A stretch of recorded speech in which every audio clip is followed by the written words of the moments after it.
Welcome, everyone, and hello to the listeners of this recording. My name is Van Sewell, and I'll be chairing today's roundtable discussion of one of the video panels that Marxist-Humanist Initiative has recently released. Marxist-Humanist Initiative, MHI, organized the panels for this year's Left Forum conference in New York City. But when the Left Forum was canceled because of the COVID-19 pandemic, MHI decided to forge ahead with its panels and publish them in video and audio form online. In essence, a virtual new Left Forum in lockdown, if you will. Before we begin, let me tell you a little about MHI and then set the table for what you will hear in this recording. First, something about MHI.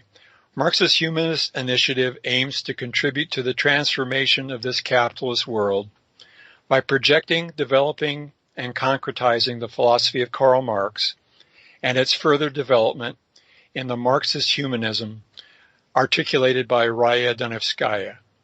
We're not a political party, nor are we trying to lead the masses who will form their own organizations and whose emancipation must be their own act.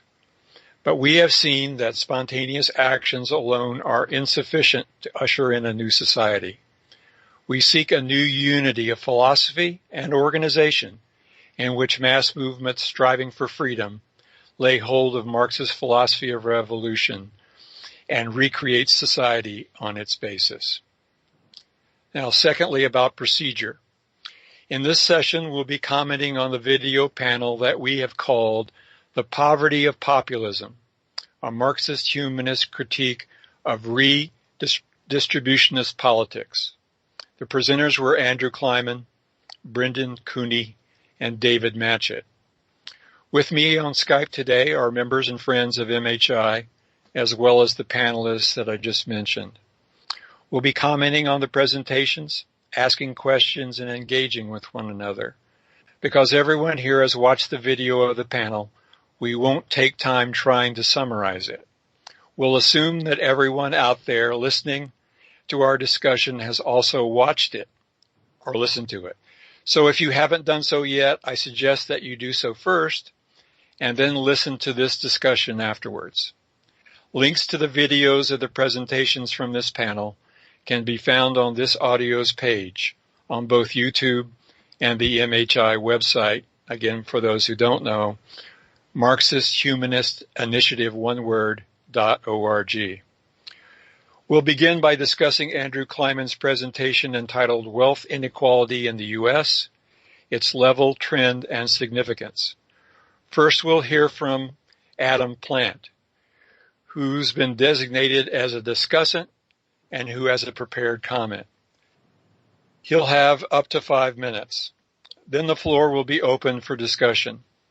People who speak from the floor will each also have up to 5 minutes. I'll take a stack of up to 3 or 4 people. Then after they have spoken, I'll let Andrew reply to any questions he's been asked, and then repeat the process to the extent that time allows. We'll use the same procedure when we discuss Brendan Cooney's presentation and then David Matchett's presentation. So approximately there will be 20 minutes per session, and there will be a total of approximately 1 hour for all 3 discussions plus this introduction. So 2 last things before we begin. A disclaimer and a request for those participating in this audio recording. The disclaimer, just like we use in Radio Free Humanity, we state that the views of the presenters, the discussants, and the commenters are their own and not necessarily those of MHI. Second, the request for all participants in this recording. To ensure the best audio quality, please mute yourself throughout, except when you're speaking. So that is the introduction, and without further ado, and with all that said, let's get started now with the first discussion of Andrew's presentation, and we will start with Adam Plant. Adam, are you ready to go? Sure. Thanks. Go right ahead. You have 5 total minutes. Okay, I wanted to talk about some of the slides in the middle of Andrew's presentation, specifically the ones that start by pointing to a sharply rising trend in wealth inequality since the late 1970s. Instead of the level, left economic populists blame political opponents, don't blame the pre-neoliberal consensus, and focus on a secondary aspect of wealth.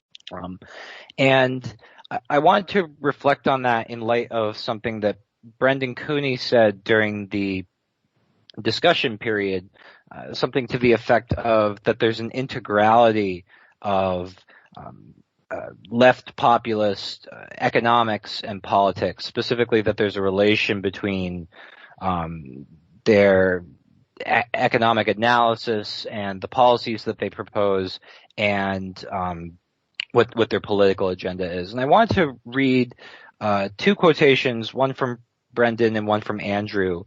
The first quotation is from an article published February 17, 2020 by Andrew entitled Wealth Inequality in the U.S., Its Level, Trend, and Significance. And in there, Andrew writes, quote, even if we were to assume for the sake of argument that there is adequate evidence that wealth inequality has skyrocketed, it is hard to see that one provides better justification for a proposal to redistribute wealth by pointing to this trend instead of by pointing to the simple fact that the level of wealth inequality is so enormous. Nevertheless, focus on the trend instead of the level has some political advantages for those who practice a certain kind of politics, namely left economic populism. By pointing to a sharply rising trend in wealth inequality since the late 1970s, one places blame on one's political opponents, neoliberals, centrists, pro-establishment types, etc. One certainly does not blame the Keynesians, supporters of the New Deal, or the rest of the pre-neoliberal consensus that countenanced the distribution of wealth that was massively lopsided even before it trended upward.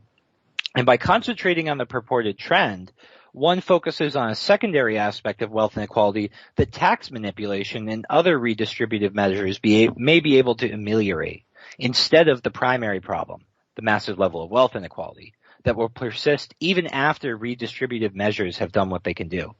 Above all, one does not implicate the capitalist system itself, even though the system itself is directly responsible for the lion's share of wealth inequality.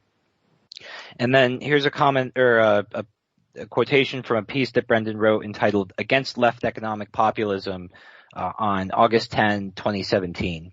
Quote, if one holds the voluntarist view that neoliberalism is a stage of capitalism imposed via the policies of neoliberal politicians, then it is just as logical that a New Deal revival can be imposed by fiat, regardless of economic conditions.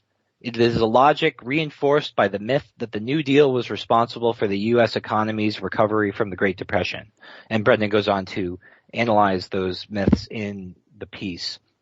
And I just wanted to reflect on that, again, in light of what Brendan said at the end of the panel about the integrality of left populist economics and their politics. And I think that this is something that's really worth developing. So again, by focusing on this secondary trend, it gives off the impression that things like tax manipulation and other redistributive measures might actually be able to do something about this, whereas it does not implicate, it does not implicate the neoliberalism. It does not implicate capitalism, rather it implicates neoliberalism. And I just wanted to, before I end, briefly comment on that. And I think it's really important in light of this that not only is the economic premise of the political agenda critiqued, but also the political effects of this agenda. So what would the effects be of these redistributive policies? Well, there would be a decent amount of Thank you. There would be a decent amount of redistribution, but again, it wouldn't get at the cause of wealth inequality. So wealth inequality would persist. And, this post-truth politics that is founded on questionable economic analysis ultimately wouldn't do what it purports to. It wouldn't solve inequality because the underlying causes of inequality would persist because capitalism would persist. And I believe that this would discredit the left. And it's really important that the anti-capitalist left really take to heart what the effects might be to discredit the left if people like Bernie or Warren were to take power and try to implement these programs and they weren't able to do what they said they were able to do. Over. Thank you, Adam. All right. Let's start our discussion. And we can take people individually, one-on-one, or we can run a stack. And if we run a stack, it probably would be more efficient, as we can have 2 or 3 people lined up to speak. And then once those people have spoken, we can turn to Andrew for replies. So who wants to start making a comment about the Kliman presentation? Brendan? Okay, Brendan. Anybody else to be added? Or do this one-on-one? Well, hearing no other people at this point, Brendan, why don't you go ahead and I'll work on my phone while I'm muted. Thank you. Hearing Adam's remarks, I am thinking about the sort of the standard anti-neoliberal narrative about the problems of neoliberal governance and remembering how much of the focus on the critique of neoliberalism often has to do with explaining income and wealth disparity without talking about capitalist production. It often blames the problems of these problems of inequality on the increase of financialization during the neoliberal era, of other forms of wealth creation or profit, that creation that are somehow like gaming the system or sort of outside the normal, supposedly like fair realm of just capitalist production. I'm thinking of like David Harvey's discussion of primitive accumulation. Now I'm blanking on the name he gives for it. It's like some new form of primitive accumulation, he calls it. But the whole idea is that there's sort of these parasitic forms of wealth creation and of profit making that are like sort of preying on the natural order of capitalist society and creating this disparity. Not that the arguments always phrase that explicitly, but that's sort of the underlying message often in the way the problems of neoliberalism are framed. And so the capitalist production itself, wage labor, and the inherent inequality of income and wealth that's associated with capitalist production is just sort of accepted or treated as like this sort of natural thing that's being distorted by the problems of neoliberalism. Anyway, that's what I was just thinking of with the last comments. Over. Thanks, Brendan. Who else would like to speak? Please step forward. Floyd. Floyd? Anybody else at this point? Okay, Floyd, go right ahead. You have 5 minutes. Thank you. It will be a lot shorter than that. I'm basically reading what Andrew put out and also hearing what the previous 2 speakers have said. And obviously reading more, can't say widely, on the left and stuff. I've got the distinct impression that many, if not most, of the people on the left, those who attack neoliberalism, and indeed those who promote redistribution, I suspect that they're using, or they think that they're using, neoliberalism as a cipher and a shorthand for capitalism overall. But as I pointed out, that the actual practical and concrete results is that it excuses the main issue, which is capitalism overall, not just the overall thing. but nonetheless, I suspect that the left populists, if you like, that a number of them do think that they're being genuine in opposing capitalism. They think so. They think that using the word neoliberalism is some sort of magic word, if you like, that covers it all. Though obviously, as people pointed out, that isn't so. Over. Okay, thank you, Floyd. Anyone else at this point? Well, let's turn this to Andrew here. I'm sorry? Anne?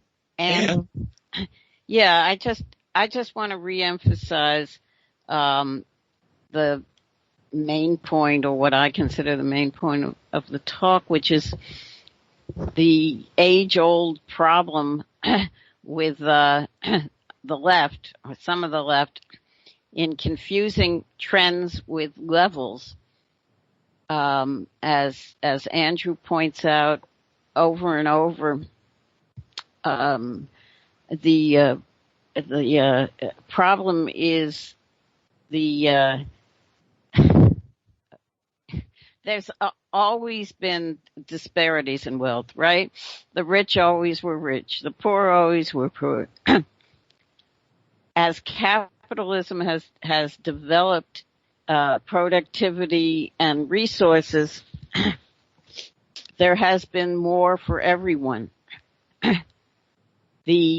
What's hurtful here is that the trend is for the rich to get so much richer and for the poor to only be a little better off. And there was the inequality.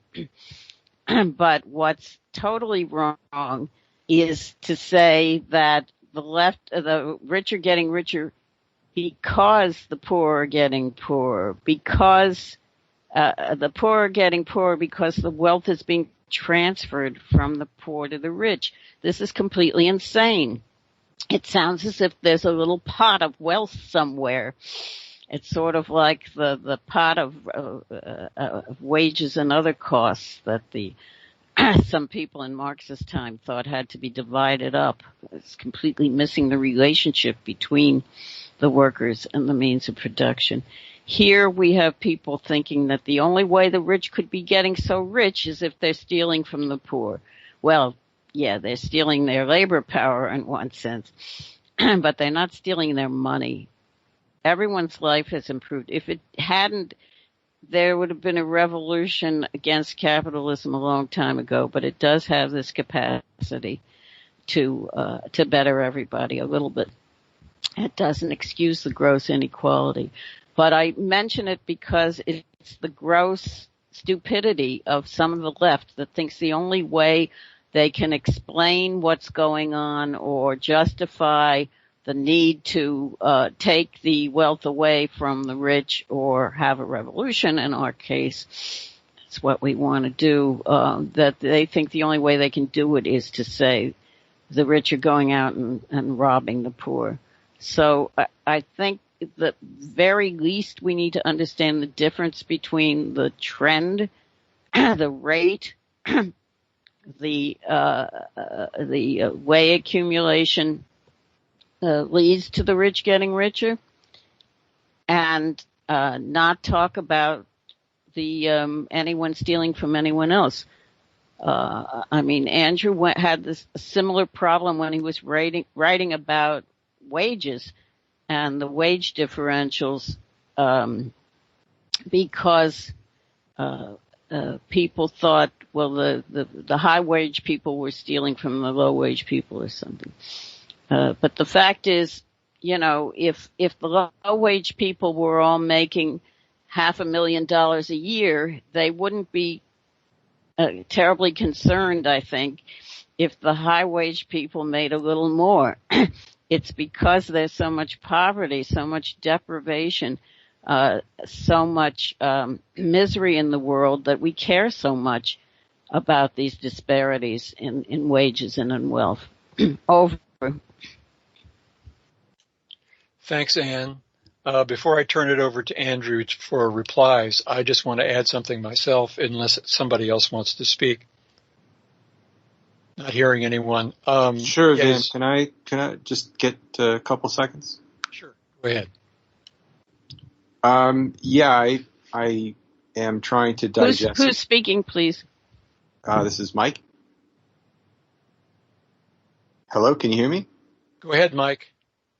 Okay. I'm still trying to digest all of Andrew's paper, and I'm interested and anticipate a very good discussion on the video. And what I'm reminded of is that this is, for this organization, at least an 8 or 9 year fight around the conception of inequality. On the left, in 2011, we sent out, and it's on our website, FAQs about the Occupy movement and the Marxist-Humanism. One of the FAQs, far too infrequently asked questions, was about this point about inequality, and why do you criticize OWS's framing of the problem as the 99% versus the 1%? And I won't read the whole thing, but just the first paragraph. This attempt to appeal to as broad a mass of people as possible is actually nationalistic and therefore exclusionary. So I think it's also related to Ravi's paper, which I guess we'll get to in the future. In terms of wealth, 1 out of every 12 members of the 99% in the U.S. is part of the 1% on the global level. And people in this country with incomes at the poverty line are in the top 14% of the global income distribution. Even worse, framing things in terms of the 99% versus the 1% seems to suggest that redistribution of wealth and income would solve our major social and economic problems. It wouldn't. If we completely eliminated inequality, that is, redistributed income evenly throughout the world, we'd all be living on less than 1/4 of the current U.S. standard of living. Is that the future we're fighting for? And then it goes on from there. But I appreciate the work done in this paper. I'm a bit rueful because I'm thinking of on the left in terms of our relationship with inequality. The left has already moved on, right? It's already. I'm reading things about MMT, and we have to prime the pump and give people money to pay their rent and so on and so forth. So it's almost as if we've lost the battle, but maybe not. And I do appreciate this work and look forward to asking more questions and digging more into the future. Thanks. Thanks, Mike. Andrew, we have about 3 more minutes, so the question I was going to ask, I'll defer to some other time and let you have sufficient time to reply. Can you state it shortly? I'll cede a minute. Okay. As you all know, I've been from the labor movement, and I'm particularly interested in the political implications of your paper. I thought it was very well done. But the political implications are just so interesting. Many years ago, we had an economist come to speak to one of our conventions, and his talk was about how under certain, going back, into the 60s, when there was a Democrat in office as president, there was less increase in inequality than when there was a Republican. So therefore, the implication was the members of this union should vote for a Democrat over a Republican because there would be less increases or changes in inequality. And I thought that was just absolutely abhorrent because nobody ever raised an issue from the front, from the leadership, that the problem is not whether the inequality is increased by 1% or 2 or 3 or 4, is the wealth is distributed incredibly unequally because of the capitalist system itself. That was a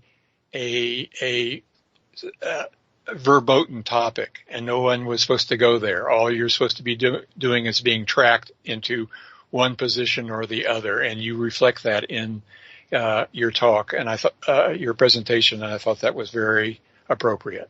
Over. Okay, so should I go ahead? Please do, Andrew. Yeah, I think this has been a very interesting discussion. I didn't get any questions on, my handling of data or what the data say. So I would have liked there to be more discussion of data, but this has mostly been about political implications, and that's good too. In terms of this issue of the left populists not being able, if they were to get into power, not being able to do what they say they're going to do. I mean,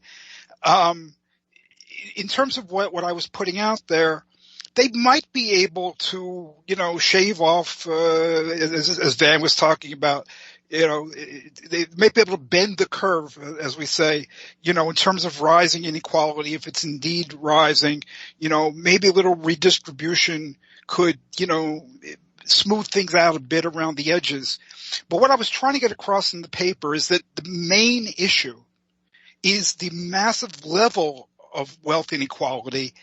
And what I was trying to show by means of a thought experiment is that there is nothing, absolutely nothing that they can do to get rid of that basic problem within capitalism. Within capitalism, in other words, the level of wealth inequality always has to be massive, whether it's rising, falling, or whatever. And that's because capitalism rests on the forced labor of people who have no productive resources of their own and have to work for other people. And without them working for other people, in other words, without a proletariat, there's no capital. I don't know how well I made that point. It's not original with me. It comes from Karl Marx, but I'm not sure how well I conveyed that in the paper. But that's what I was trying to do, is to say within capitalism, there's no way of dealing with the core issue here. I was also struck when Floyd was speaking about the people who think that they're using the term neoliberalism as a cipher for capitalism. And it reminded me of 20 years ago, right after the events in Seattle that touched off the anti-globalization or whatever movement. I was on a panel in New York City. This was 20 years ago, and it was in preparation for a big demonstration in Washington against the IMF and the World Bank and maybe the WTO or something like this. And, there was this rabble-rousing speech by the representative from 50 Years is Enough, one of the main organizations, Njoki Njeo, and she just kept blaming them. Everybody's blaming them. And, I say, look, the problem here isn't just these international financial institutions, it's capitalism.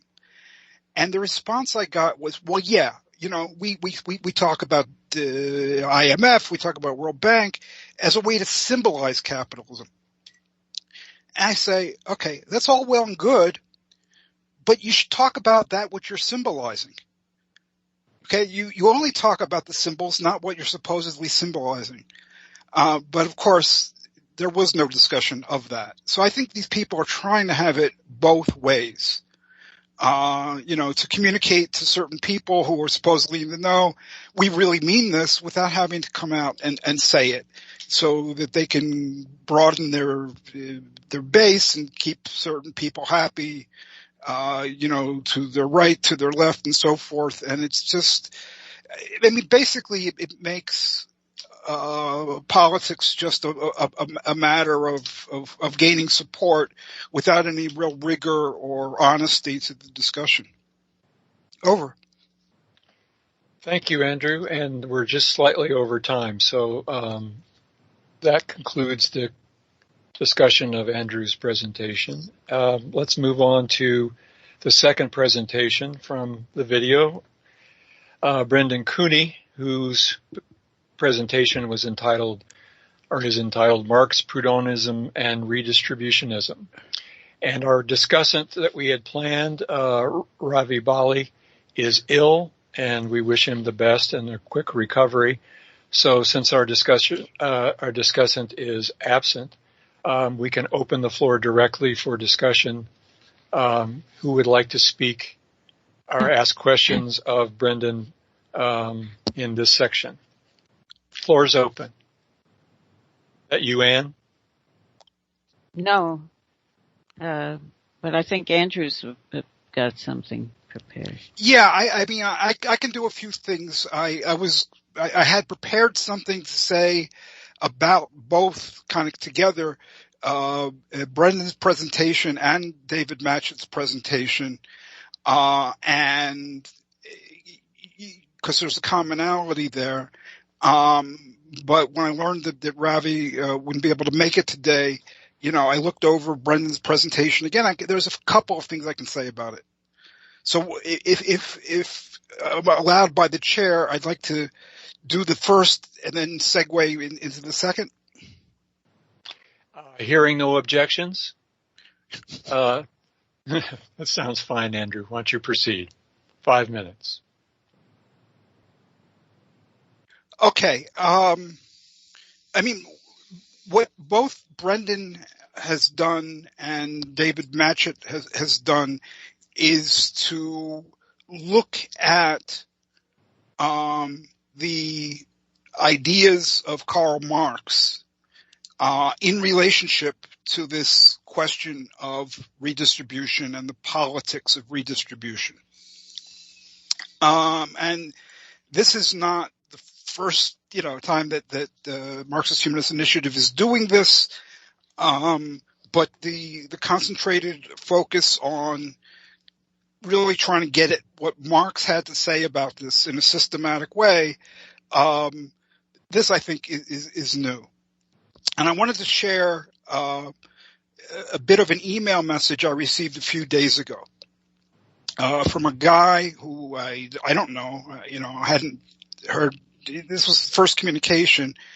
He's 20-something in the Western United States, and he wrote, quote, "I used to consider myself on what you refer to as the Jacobin left." That's the magazine Jacobin.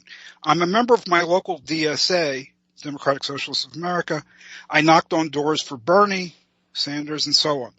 There was no reason to suspect that there was a difference between the Jacobin left's line and Marx because I never heard a dissenting voice. My understanding was that Marx said something about exploitation. Exploitation leads to inequality. So all we need to do is fix distribution and we'll have socialism. But I began to suspect that there was some disagreement, and I eventually found your work. So I've taken the time to read Marx for myself. I understand now that the Jacobin left is closer to the Proudhonism that Marx was fighting against, which is the burden of what Brendan in particular was talking about. The Jacobin left, he says, is closer to the Proudhonism that Marx was fighting against. And even fascists are interested in fixing inequality to some extent. My guess is that he's referring to Tucker Carlson, but I'm not sure. So he concludes, I assume if you pointed this out to the Jacobin left, you'd immediately get canceled, as I certainly never heard this perspective on any outlets within their orbit.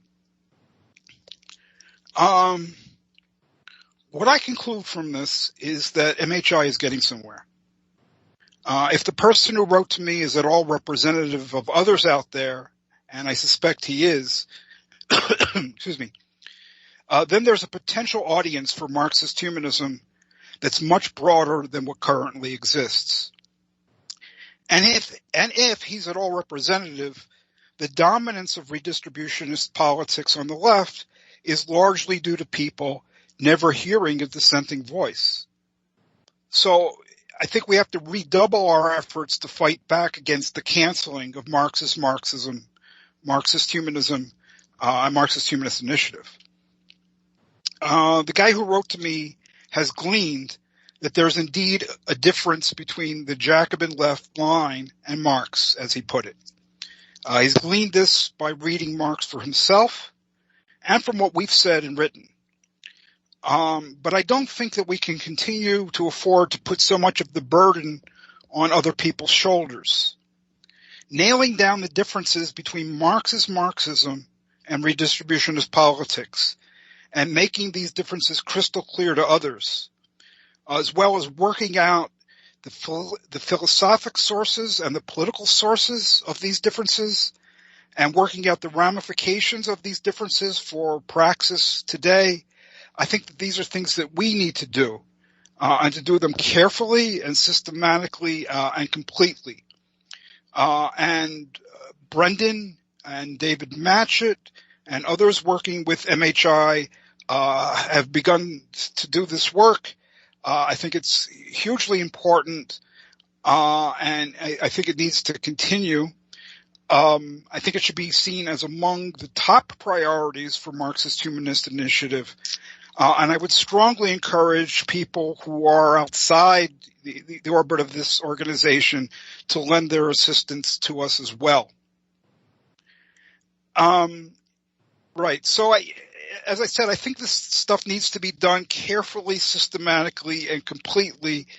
And part of the limits that we face, like, in kind of a panel discussion like we had, is people are limited to 20 minutes. And I think that Brendan was sorely hampered because of that. I mean, he examined Marx, Proudhon, Redistributionism, and because he rightly didn't want to bite off more than he could chew in his 20 minutes, he just examined one or two texts. He examined the beginning of the Grundrisse, and the poverty philosophy. But there's more. I mean, for instance, what I would like. Yeah. Okay. What I would like to see is, some discussion of how this plays out in Chapter 1 and Chapter 2 of Marx's Capital. I know Brendan's aware of this, but I would have liked to see more. I would like to everybody to see the whole thing, because when it adds up, it really adds up, and it's not just the evidence becomes incontrovertible that there's a gulf between these ways of thinking. A couple of other things is Brendan says things and he doesn't have time, in his presentation to connect all of the dots. For instance, in his fourth paragraph, he quotes Marx about the people who think that distribution relations are historical, production relations are eternal. Marx says that this confuses the process of social reproduction with the simple labor process. And then Brendan comments, in other words, these people are guilty of treating capital abstractly as an eternal phenomenon. I think Brendan's right, but I think more explication, connecting the dots is needed so that everybody can understand how and why that is the appropriate conclusion. And because my time is limited, I'll just go to one other example like that.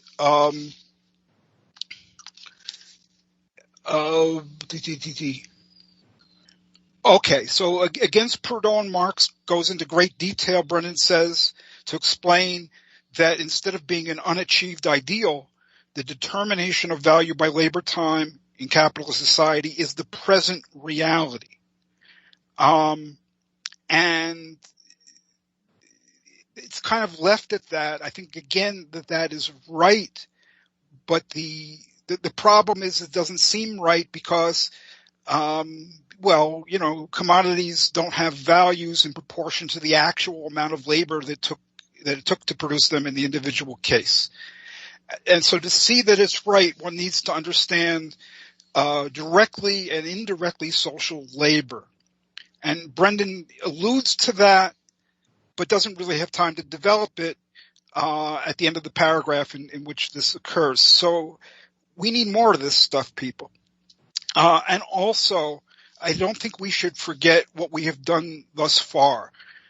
In particular, one of the first things that MHI published in our publication with Sober Senses was an article by Seth Weiss, April 15, 2009, entitled Marx, Proudhon, and Alternatives to Capital.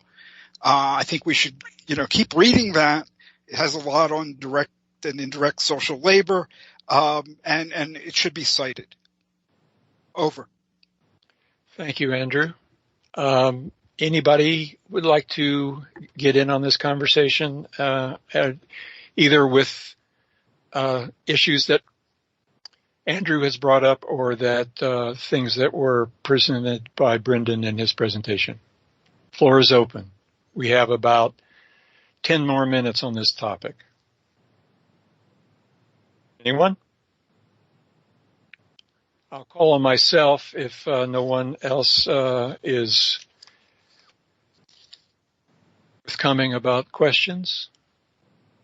I see two levels to Brendan's presentation, and one is the obvious level that redistribution is a sort of a meliorist act of liberals and the left to try to make things a little better, however you define a little better. And that obviously does not deal with the nature of capitalism, and that distribution is not central to what could remedying social ills. The other level, and it's one that referenced in Andrew's mentioning of the Jacob and left, is that the folks that are redistributionists, the liberals and the left that are redistributionists, are really substitutionists and elitists who have no confidence whatsoever that the masses can solve the problem of capitalism themselves, and they have to be substituted for or replaced by intellectuals and so-called neutral planners or vanguard parties to be able to solve these problems. And I know Brendan references this in part in the article, but it is something that we should be talking more about to provide the motivations for redistributionism in terms of elitism and substitution for the masses' own self-activity. Anybody else want to speak before we turn it over to Brendan for comment? Floyd, anybody else?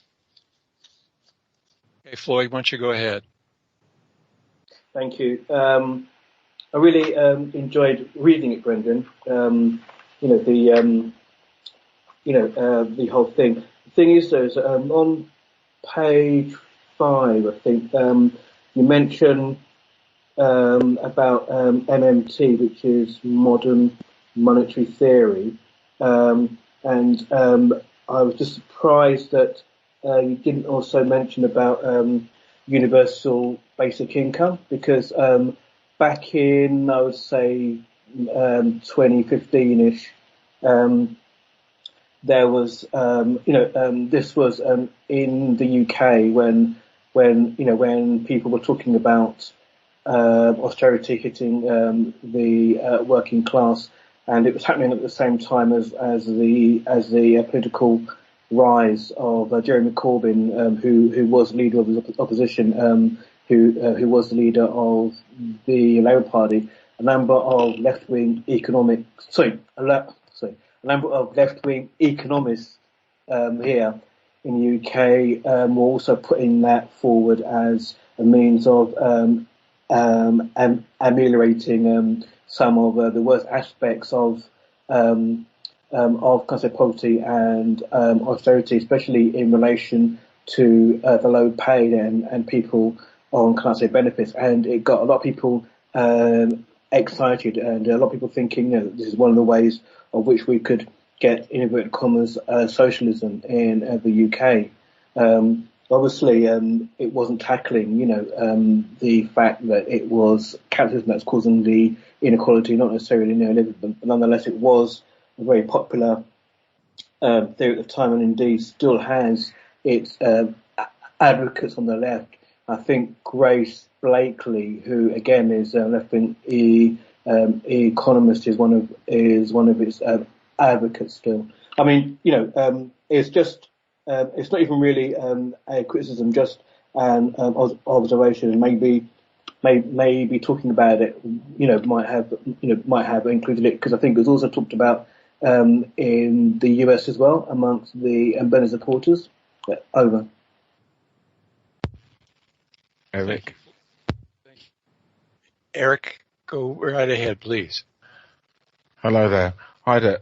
I found Brendan's paper quite interesting as well, and in fact, and Andrew's as well, because the particular theme that we're dealing with, because the whole thing about economics is a big issue of what, and it's been very strongly fought over.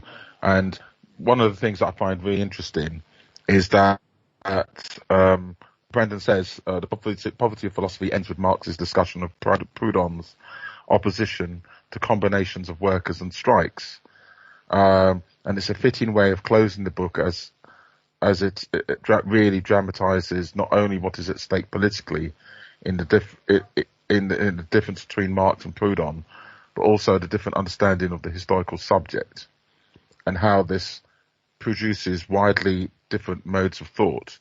And what I think is really interesting is that, in actual fact, all these people putting forward redistributive ideas, which have been going on for a long time now, for a long, long time. It's in the UK, it's the Labour Party's bread and butter. This idea about redistribution, spending more money here and there and everywhere, in contrast to the Conservatives who don't want to do such a thing. They want to not spend money. But the Proudhon was completely against combinations of workers and strikes.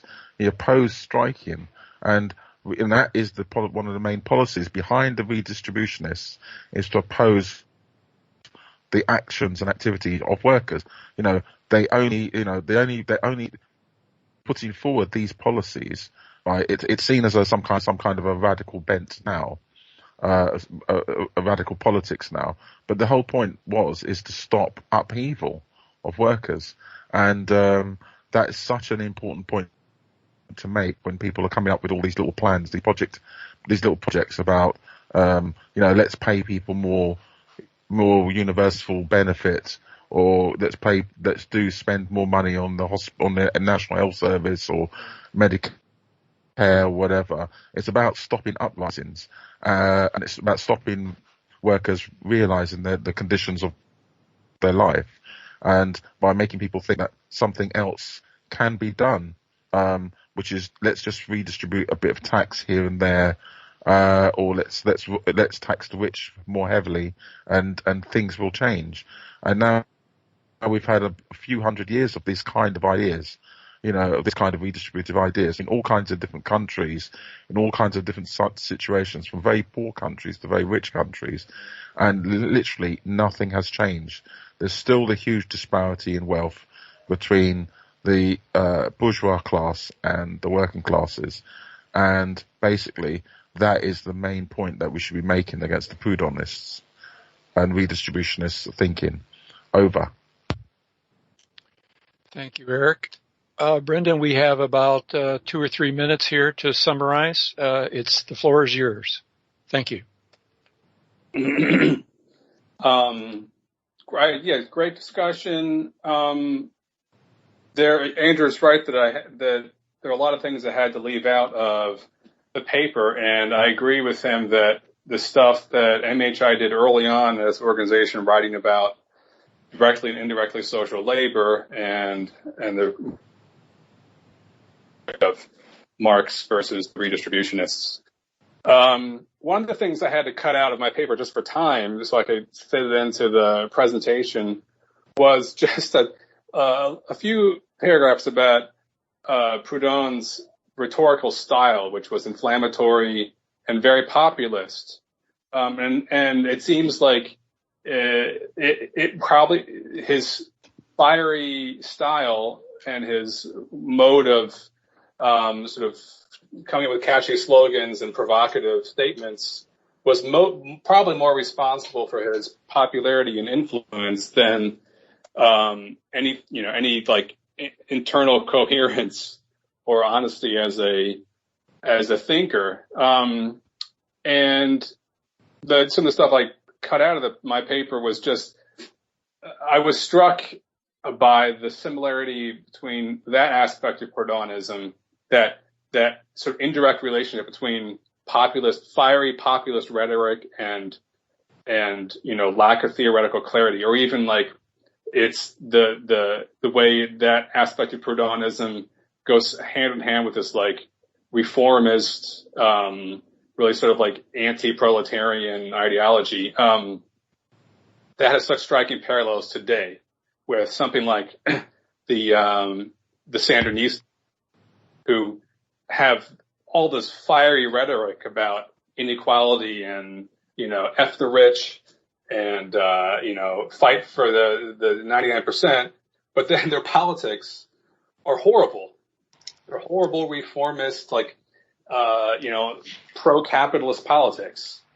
And, you can see Marx having tried to like, weed his way through that problem, and he, having to take Proudhon seriously as a thinker and grapple with his ideas over and over again in lots of different books. Not because his thinking was so brilliant that it took him that long to deal with it, but just because it was, so much, I think, in the political ether, because it attracted people and it pulled people away from real serious politics.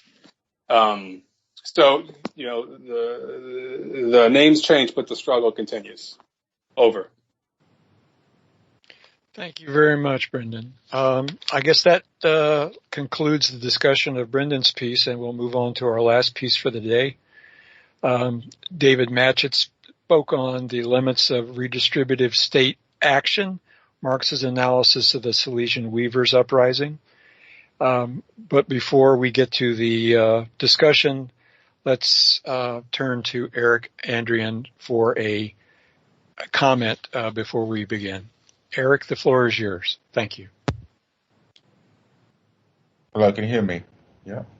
Yes, we can. So you have about 5 minutes for your comment about Matchett's piece on the limits of redistributive state action with the Silesian Weavers case.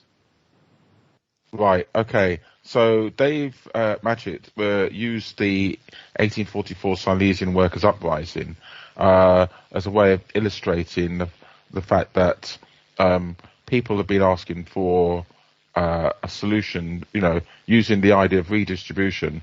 They've been asking for a solution to poverty for a long time. And he focused on a conversation disagreement between Karl Marx and a gentleman called Ruger, who basically after the uprising was demanding that the Prussian king should basically do something about the poverty of the Silesian workers. And Marx pointed out, look, this has been tried before, and in many times. And he wrote an article in the same newspaper, polemicizing against what Ruger said. And and this is very, very interesting. So the paper showed how Marx even then could see the limits of state intervention in attempting to solve fundamental poverty that plagued modern society, and that's why he attacks Ruger on this point. About the state's response to the poor, Marx says they have either confined themselves to administrative and charitable measures, or they have retreated to less than administrative action and charity, i.e. punitive measures. And this is one of the things that, for example, a modern example we can say, we've seen this in the UK. In this country, the poor are first treated as people who find themselves in unfortunate circumstances, deserving of charity. So you get first, maybe churches will help out. You get helping schemes like food kitchens, food banks, housing advice. So the local state gets involved, and people start doing charity sleep outs, and you find out that there's funded places to stay in winter and so forth are made available. And so there's all this positive energy positiveness towards the poor. But then when the poor are found sleeping in doorways, drinking heavily, begging, or lying drugged up up to the eyeballs in the middle of the footpath, they become a social nuisance to be prevented, and then suddenly locked up. And it's like a cycle that goes over and over. With the COVID crisis, people were happy that they and the government in the UK have helped many of the poor people off the streets and into temporary accommodation, right? But this cycle is there waiting to start again when the COVID crisis decreases, or they decide that there's not much funding for the poor people. The poor people will go out onto the streets again, and the same desire to punish them will come back again. And it's the same process that Marx was outlining that the Marx outlined from David's paper. Right, and in his conclusion, another point is that in his conclusion, David says the state and system of society will never see itself as the source of social maladies. The political parties exist. Each party sees the roots of every evil in the fact that instead of itself, an opposing party stands at the helm of the state. Even radical and revolutionary politicians seek the root of evil, not in the essential nature of the state, but in a definite state form, which they wish to replace by a definite state form. And I find this is a very good example, again, in the UK, is over the COVID crisis, was the fighting by the main political parties over what we have something called the National Health Service, which is our healthcare provider, which is free for people, for workers. Before the 2019 general election, Boris Johnson's Conservatives were dismissing the expenditure plans of Jeremy Corbyn's Labour Party as completely unrealistic and not value for money. But since they won the election, the Conservatives won the election, and moving into the COVID crisis, suddenly the Conservative government has spent billions more than Labour even thought about. Okay, so much so that early on this year, as the COVID crisis hit, Labour supporters were saying, "We told you so," basically complimenting Jeremy Corbyn's spending plans. "We told you so," and hailing the act of spending more on healthcare as actual socialism in practice. And that's like one of the main things that I think we have to address. When we're doing these papers and talks, is the idea that redistribution is socialism. And it's not only socialism, it's Marx's socialism. And as we're arguing, is that it's a complete fallacy that this is so. But so many people younger people now, growing up, who are interested in Marx and socialism, actually are captured by people who are really redistributionists, and so believe that massive state spending, and blaming the other party, the other political party, the enemy political party, the Conservatives, is socialism. If they get their party in, then they can have a socialist government and everything will be well. And this is actually something that's been tried over and over and over again. And I've seen generations of people go through Labour, very enthusiastic, fight in elections, for the latest version of socialism and spending, and being extremely disappointed, and that generation then drops out of politics, and that's one of the real shames and problems about redistributive ideas. Okay, right. So that's one of the things that we should be focusing on, is that it's not socialism in practice, and we should be looking at what really is.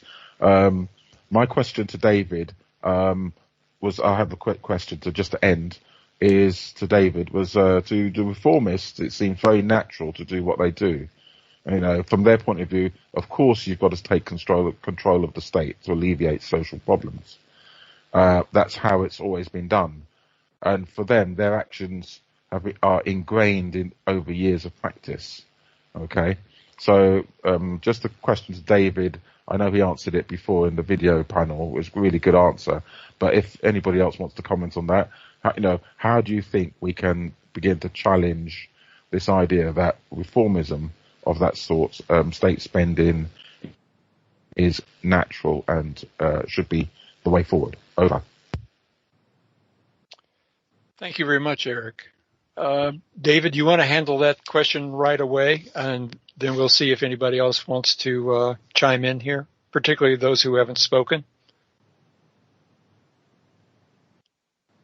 Sure. This is David. So I don't know that I have too much to add to what I said at the end of the video in terms of how to challenge redistributionist politics and the notion.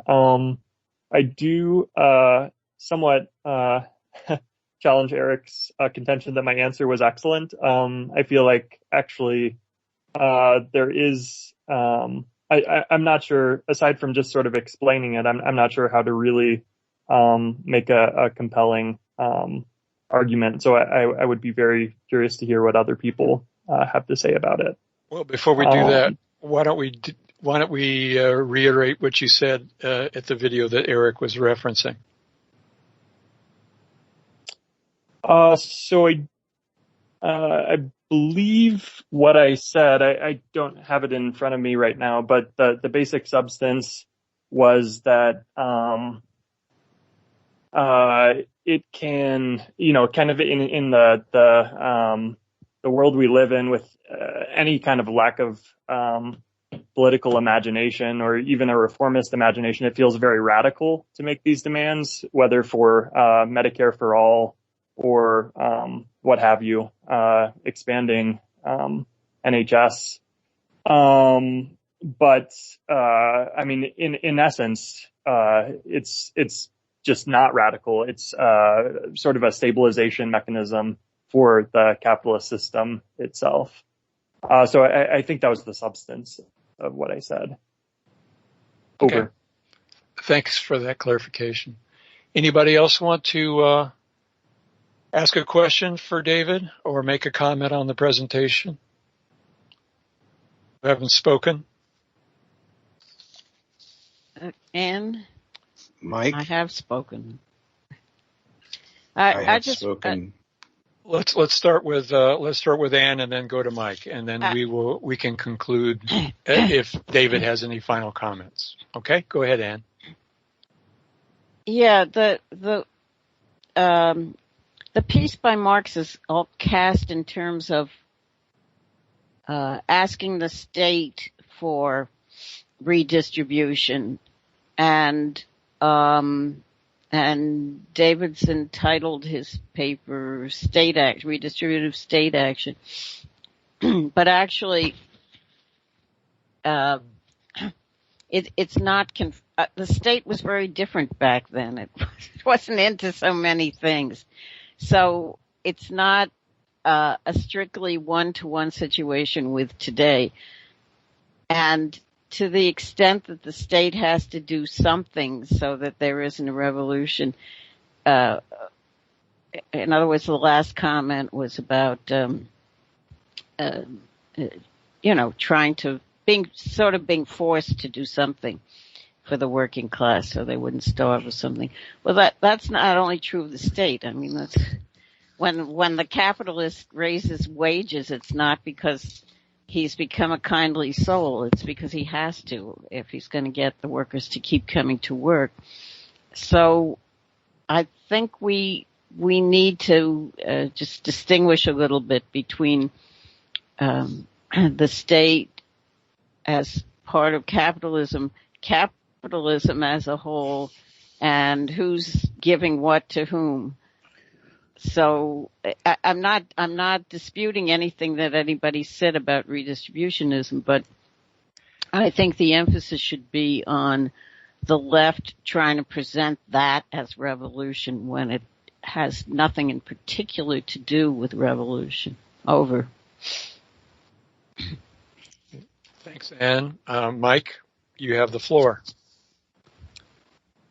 Yes, I wanted to sort of fold in maybe the last two papers, both Brendan's and David's, and just ask a question essentially, because I agree and I appreciated the history of, the poor laws and how as long as the system is growing, you're not eliminating pauperism. It's just going to grow, or inequality rather.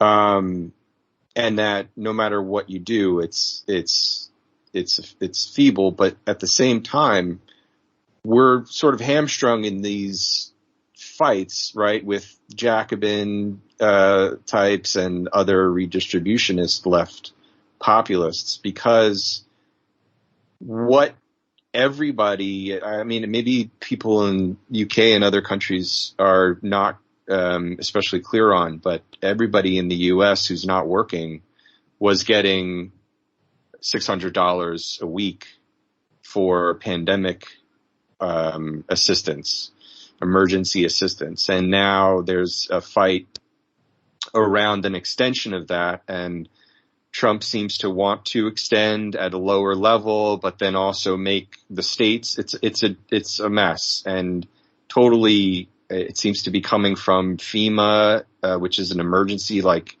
you know, that's the agency that is tasked with like emergency triage when there's like a hurricane. So if you drain that budget, which is sort of the shell game that Trump seems to be on, people can correct me, but essentially what I'm saying is like these are the most pressing things to people's day-to-day lives now, and I'm wondering how MHI is speaking, yes, to the theorists and the agenda setters and the gatekeepers on the left, but how to relate to those upswelling, you know, not just Black Lives Matter, but the things that seem to be spinning off of that revolt of a couple of months ago and continuing on into things like, in my neighborhood, there was a march that went to different landlords' houses that are trying to evict people.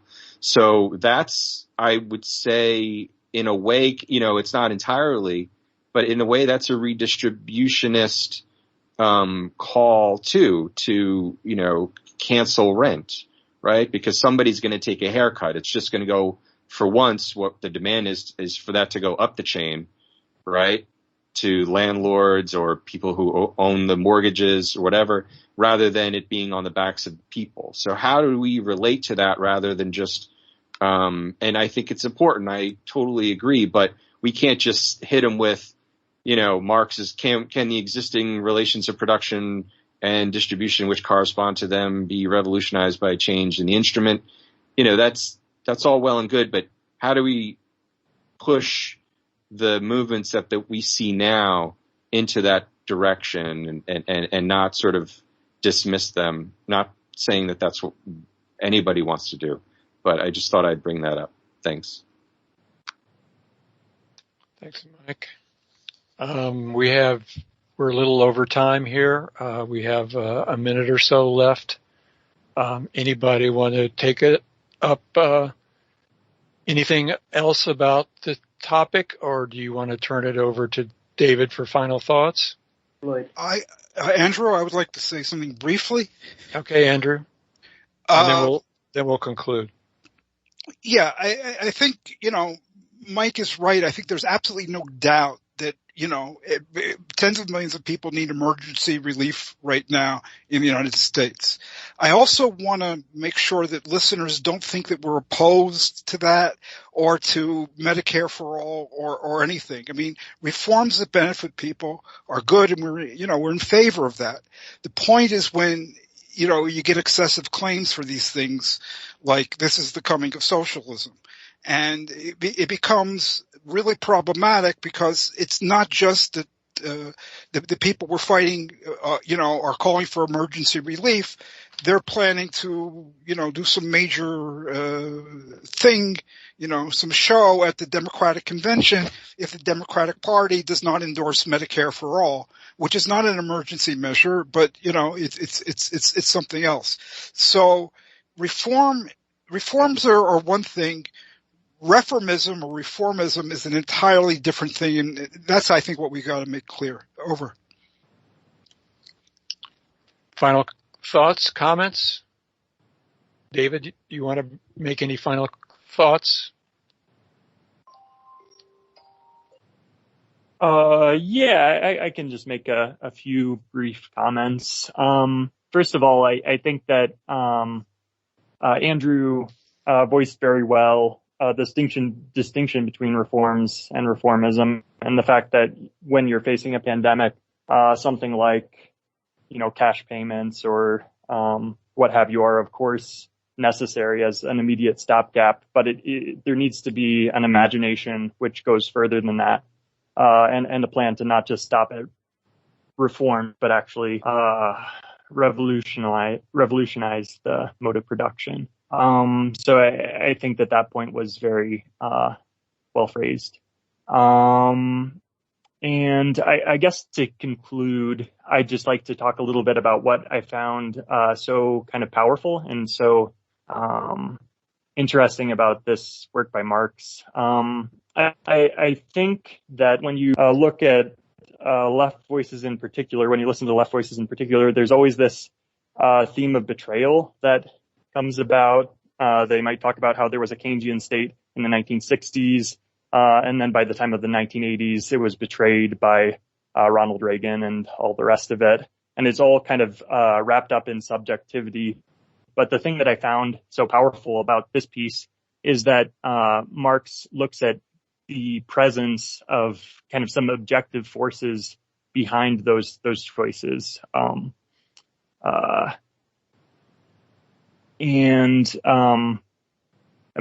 Essentially what Marx argues, I think, is that a complete resolution of the problem of inequality is impossible within the bourgeois mode of production.